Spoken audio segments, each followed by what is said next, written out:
Salutations frères et sœurs, toujours le frère Zvonko dans la continuation des messages. Nous allons aujourd'hui, toujours dans notre support, dans Kalatambale, dans Bible, la seule Bible authentique, sans erreur, sans mensonge, sans contradiction, qui relate premièrement l'histoire du peuple noir, qui éclaire premièrement le peuple noir, et ensuite tous ceux qui aiment la justice, tous ceux qui veulent quitter leur support gavé d'abominations, où on enseigne à pratiquer l'esclavage par exemple, où on enseigne toutes sortes de perversités, à faire semblant, comme leur faux Jésus, qui fait semblant, c'est écrit dans leur Bible, qui fait semblant de s'éloigner, qui fait semblant de faire des choses. Qui fait semblant? Faire semblant, c'est mentir. C'est simuler. C'est adopter une attitude fausse pour tromper. Bon. Donc nous, ce qui nous intéresse, nous qui avons rejoint Zulu Lassan, nous qui nous laissons enseigner par Zulu Lassan, ce qui nous intéresse, nous, c'est la sanctification, c'est la pureté. C'est de devenir véritablement conforme aux vertus et à l'impartialité des entités du grand ordre des choses. C'est pourquoi aujourd'hui nous allons dans Munanganda, au chapitre 2, qui nous parle justement de la partialité et de l'impartialité, par ricochet. Ne pas agir avec partialité, c'est le titre. Ne pas agir avec partialité. Bon, la partialité, qu'est-ce que c'est? C'est le fait de prendre parti. C'est le fait de prendre parti. Donc, par exemple, pour bien comprendre la notion, on dit qu'on ne peut pas être juge et partie. On ne peut pas à la fois avoir intérêt dans une affaire et en même temps être juge de cette affaire. Pour ça, il faudrait être initié pour arriver à faire la part des choses. Mais parce que l'initié, lui, il va raisonner selon le verbe. Il va voir ce qui est juste et il saura s'appliquer la bonne part selon le verbe, même s'il est partie prenante dans une affaire en justice. Bref. Je vais étayer un petit peu plus. On a parlé de la vérité. On a parlé des vertus et de l'impartialité des entités du grand ordre de choses. Donc il y a les vertus et il y a l'impartialité. On met la partialité à part, bien qu'elle est conjointe avec les vertus, bien entendu. Mais l'impartialité, pourquoi on la cite à part? C'est parce qu'elle représente un rempart. On ne vient au Verbe de Loba que par sa justice. Parce que le Verbe de Loba nous fait grâce.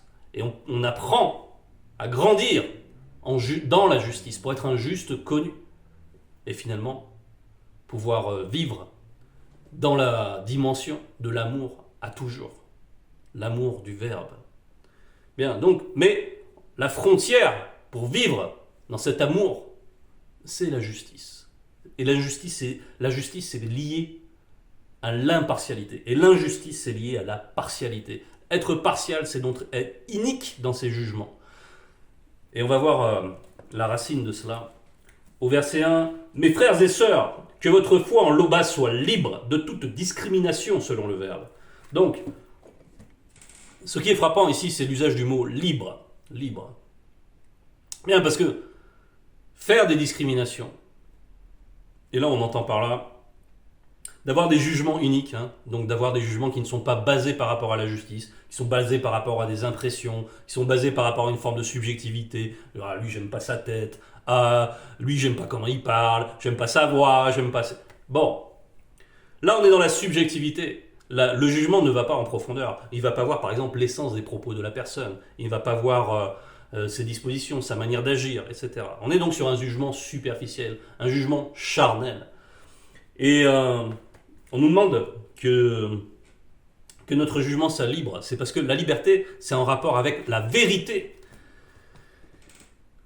On nous dit que c'est la vérité qui nous rend libres, n'est-ce pas? Donc là, la personne qui use de discrimination, justement, elle ne goûte pas cette liberté. Elle est privée de cette liberté. C'est-à-dire que elle est rentrée dans un processus, mais cette personne n'arrive pas à croître dans ce processus. Il reste figé. Il reste figé parce qu'il garde des choses de sa vie passée, des réflexes de sa vie passée, et il continue à suspecter le mal sans arrêt, à voir en l'autre, son frère, un concurrent, etc., etc., et à appliquer des jugements donc iniques. Des jugements qui sont faux. qui relèvent de son imaginaire, qui relèvent aussi de sa mauvaise nature, si on va plus en profondeur. C'est-à-dire qu'il transpose ce que lui ressent à l'autre, et il imagine que l'autre ressent les mêmes choses que lui, et qu'il a gardé ses mauvais sentiments lui aussi. Il est toujours dans une forme de rivalité charnelle que l'on peut voir à divers égards dans la vie, dans le monde avec les non-initiés, avec les blancs, avec les sans-mêlés, qui se basent seulement là-dessus, sur des rapports de rivalité pour la plupart. Bon, donc, il ne s'est pas laissé vraiment nettoyer, et donc il continue à projeter ces choses sur ses frères et sœurs, et donc cette personne, elle est captive. Et le propre de ces jugements, de ces discriminations, une discrimination, c'est donc un jugement injuste aussi. Et pourquoi c'est injuste? Parce qu'il est faux. C'est un jugement qui est selon l'anti-vérité. Donc quoi qu'il ait pu entendre les paroles agréables, les paroles hautement spirituelles de Zulu Lassan, qu'il a pu vouloir s'en approcher, néanmoins, il veut s'en approcher pour des motifs qui lui appartiennent. Ses intentions ne sont pas pures, malgré tout. En tout cas, pas complètement. Et c'est ce qui fait que cette captivité. Donc, c'est que cette personne continue à être animée par l'anti-vérité. Et là, on nous dit, prenons un exemple concret. C'est au verset 2. Munanganda nous dit, prenons un exemple de point. Un homme vient, là où vous êtes réunis, il porte une bague en or et des habits très beaux. Un pauvre vient, à la même réunion, il est mal habillé. Vous montrez plus de respect à l'homme qui porte les beaux habits et vous lui dites « Toi, assieds-toi ici, à cette bonne place. » Au pauvre, vous dites « Toi, reste debout. » Ou bien « Assieds-toi là, par terre, près de mes pieds. » Bon, frères, sœurs, nous, on ne doit pas ressembler à ça. Nous, on ne doit pas ressembler à ça, parce que ça, c'est ce que nous voyons, c'est ce que nous avons pu voir. Ceux qui connaissent les assemblées des chrétiens, c'est exactement comme ça qu'ils se comportent. Ils jugent au faciès. Quand vous rentrez dans leurs assemblées, ils vous regardent de la tête aux pieds, ils vous estiment, ils vous mettent sur la balance des deniers, ils voient combien vous pouvez peser, est-ce que vous avez une belle voiture, une belle montre, de beaux habits, ça présente bien. Lui, il doit être important dans le monde, il doit avoir de la richesse, il peut bien. Allez, on va lui mettre une place d'honneur, on va le flatter par des honneurs, il va lâcher un peu du fric, n'est-ce pas? Messieurs les pasteurs, ou mesdames, puisque chez vous c'est le désordre total. Mais voilà, c'est ça qui est répugnant. C'est vraiment ces personnes-là qui se tardent d'être animées par les meilleurs sentiments et qui sont dans l'hypocrisie, qui sont dans des jugements basés sur l'envie, sur l'avarice, qui sont dans le visible, qui sont dans le charnel, qui n'ont pas idée de ce qui est véritablement la justice, qui ressemblent pleinement aux pharisiens qu'ils veulent dénoncer dans leur Bible. Eh bien, c'est des portraits robots des chrétiens en vérité, les pharisiens. Des hypocrites! Et donc, nous, frères et sœurs, nous qui avons reçu la grâce manifestée de l'Oba, il ne convient pas que nous puissions leur ressembler en quoi que ce soit. Il faut se détourner de cela. Il faut se repentir. Si toi, mon frère, tu as gardé des choses, si tu te sens concerné lorsque tu entends cela, si tu sens que le Verbe est en train de te sonder, alors attention, écoute bien le message.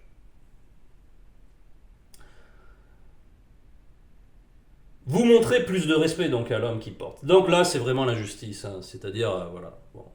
C'est-à-dire que derrière ce jugement, il y a des considérations qui sont basées sur l'activité des démons, les démons de la richesse du visible, par exemple. Et la Munanganda nous dit, ne faites-vous pas en vous-même une discrimination, et n'êtes-vous pas des juges au raisonnement mauvais, c'est-à-dire la capacité de raisonner est altérée. C'est ça, le faux jugement, on a dit, ça vient de l'anti-vérité. C'est donc que la capacité à raisonner, nous savons qu'il y a une entité de raison. La capacité de raisonner est altérée. C'est-à-dire qu'ici, il n'y a pas la lumière, il n'y a pas l'entité d'intelligence, il n'y a pas l'entité de sagesse, ni de discernement, puisque la personne ne veut pas discerner ce qui est juste. Donc, la personne n'est pas alimentée spirituellement. Et il n'y a aucune entité de la pensée intelligible. qui soit en rapport avec ce genre d'attitude, avec cette manière d'agir, avec cette manière de juger, avec cette manière de raisonner, qui est altérée, enténébrée. Donc, gare à la manière dont on se positionne. On va aller dans Bialaba Mounia, chapitre 29, verset 7. Le juste connaît la cause des pauvres, mais le méchant ne comprend pas la science. Le juste connaît la cause des pauvres. Il faut se rappeler de comment ont agi nos patriarches, nos matriarches à l'égard des pauvres connus. Comment ils y prêtaient une attention particulière. Donc, ici on nous dit carrément, on oppose celui qui s'occupe des justes connus, qui s'occupe des pauvres, la cause des pauvres connus, et on le compare ensuite, celui qui n'a cure de cette cause-là, on le compare au méchant, à celui qui est enténébré, à celui qui ne comprend pas la science, à celui qui écoute les enseignements du grand frère, et qui reste en surface, qui ne peut même pas saisir les profondeurs, du fait de sa mauvaise disposition, du fait qu'il ne veut pas changer cette manière charnelle d'envisager ses rapports, parce qu'il ne sait pas ce qu'est la fraternité. C'est-à-dire qu'il ne sait pas non plus ce qu'est l'amour, selon le verbe. Et ça veut dire quoi? C'est comme une foi qui est morte en elle-même. Mononganda parle de ça. Donc, on retourne dans notre chapitre thème. Mononganda nous dit « Et vous, vous méprisez le pauvre ?» Point d'interrogation. Nous avons vu ce qu'il y a dans Bialaba Mounia. Le juste connaît la cause des pauvres. Donc, et vous, vous méprisez le pauvre. Alors à quoi vous ressemblez? Vous ressemblez aux méchants. Ce sont pourtant les riches vaniteux qui vous oppriment et qui vous traînent en justice devant les tribunaux. Bon, les riches vaniteux, parce qu'il y a des riches, bien sûr, qui sont initiés, qui sont non-initiés graciés, et voilà, la richesse représente une bénédiction pour eux. Mais dans ces richesses, normalement, le non-initié, l'initié, il y a une part qu'il va utiliser pour la communauté, il y a une part qu'il va utiliser pour faire en sorte que les pauvres connus soient quand même un confort minimal dans leur vie et des possibilités, trouvent un emploi, leur procurer de quoi se mettre bien, quoi. Tout simplement. Il ne va pas penser qu'à lui. Quand il aura sa richesse, c'est ça. La différence avec le riche vaniteux, c'est que quand il aura sa richesse, il va penser à faire le bien. Et premièrement dans la communauté. Premièrement, le bien vis-à-vis de ses frères qui ont adhéré au verbe. Premièrement pour eux. Voilà la différence avec le riche vaniteux. Parce que le riche vaniteux, lui, c'est quoi? Lui, le riche vaniteux, à part s'enrichir plus, peu importe les moyens, s'il s'agit d'exploiter les gens, s'il s'agit de les mettre en esclavage, ça ne lui pose pas de problème de conscience. Parce que lui, il est partial, justement, le riche vaniteux. Lui, ce qui l'intéresse, c'est sa part à lui. Et le reste ne l'intéresse pas. Il n'a aucune idée de ce qui est juste. Et il s'en moque. Pour le riche vaniteux, celui qui pense à ce qui est juste, c'est un imbécile. C'est un renversement total des valeurs parce que c'est l'anti-vérité qui l'anime. Et nous ne devons pas être comme cela. Donc, ce sont eux qui insultent le nom merveilleux que l'on fait descendre sur vous. Donc on voit bien cette antinomie. C'est ce que je viens de décrire par là même. Le nom merveilleux, ça représente aussi la loi, la justice, selon le verbe. Donc, on voit que ces riches vaniteux, ils méprisent cela, comme je vous l'ai décrit juste à l'instant. Si vous accomplissez la loi, d'après les propos de Boussy, 2 points, tu aimeras ton prochain qui fait un avec toi dans la vérité de la parole, comme toi-même. Tu aimeras ton prochain qui fait un avec toi dans la vérité de la parole, comme toi-même. Ça, c'est la loi. Ça, c'est la loi qui a été donnée par Boussy. Nous savons que cette loi, elle chapeaute toutes les autres lois. Celui qui met en application cette loi-là, véritablement, qui s'en imprègne, qui vit cette loi, eh bien il trouve la vie dans cette loi. Il trouve la vie éternelle dans cette loi. Et verset 8, il nous dit, « Mais si vous vous livrez à la discrimination entre vous, vous commettez un péché, vous êtes convaincus de transgression par la loi. » De transgression par la loi. Donc, au verset 8, on va adjoindre l'Akisabé 1, verset 53.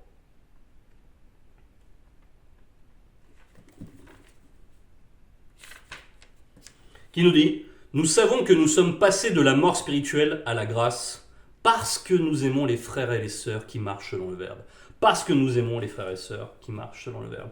C'est pour ça que nous sommes passés de la mort à la grâce. C'est pour ça qu'on a une forme d'assurance. C'est-à-dire que c'est une foi qui s'est déjà affermie dans cela, dans ce sentiment, parce qu'il sait, cette personne sait qu'elle aime la marche de ses frères, qu'elle aime voir les personnes s'épanouir dans le Verbe.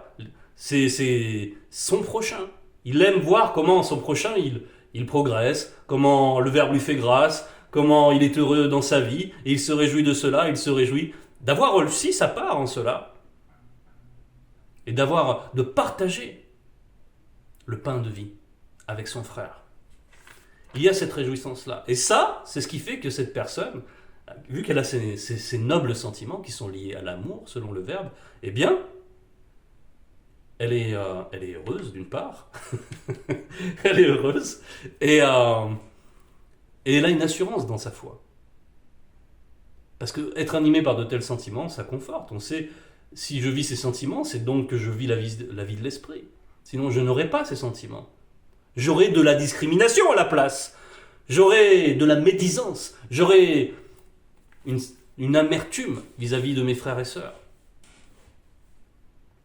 Donc, on revient à notre passage thème. Et à la loi de Boussy aussi. Parce que voilà, l'amour c'est le lien de la perfection. Il faut se rappeler cela, des paroles des Sombé. L'amour c'est le lien de la perfection. Le lien de la perfection. Tant qu'on demeure dans l'amour, selon le Verbe, on est béni.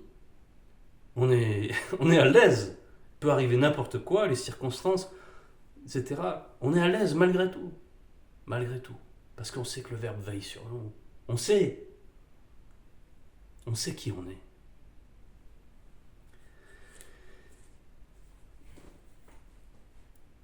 Et là donc, on nous a dit dans le verset 8 qu'on commettait un péché si on s'écartait de cela. Vous êtes convaincus de transgression par la loi. Verset 9, en effet, celui qui désobéit à un seul commandement de la loi, même s'il obéit à tous les autres, il se rend coupable à l'égard de toute la loi. À l'égard de toute la loi. C'est ça, c'est parce que la loi là qui a été dite, donc aussi tu aimeras ton prochain qui fait un avec toi, dans la vérité de la parole comme toi-même, nous avons vu que ça contient toute la loi. Donc bien sûr, si toi tu te mets à discriminer, c'est grosso modo la loi la plus fondamentale, tu en fais fi, bien sûr tu vas être... comment tu vas être reconnu par le Verbe? Comme un juste connu. Donc il ne faut pas se faire d'illusions à cela. C'est pas parce que nous sommes dans la marche, c'est pas parce qu'on côtoie Mouledi, c'est pas parce qu'on écoute des enseignements. Il y a différentes manières d'écouter. Il y a ceux qui mettent en pratique. Il y a ceux qui ne le font pas. Il y a ceux qui font qu'à partie. Mais attention à ceux qui font en partie. Parce que là, on nous a dit, celui qui désobéit à un seul commandement de la loi, même s'il obéit à tous les autres, il se rend coupable à l'égard de toute la loi. Donc, il faut savoir, encore une fois, là où on se situe.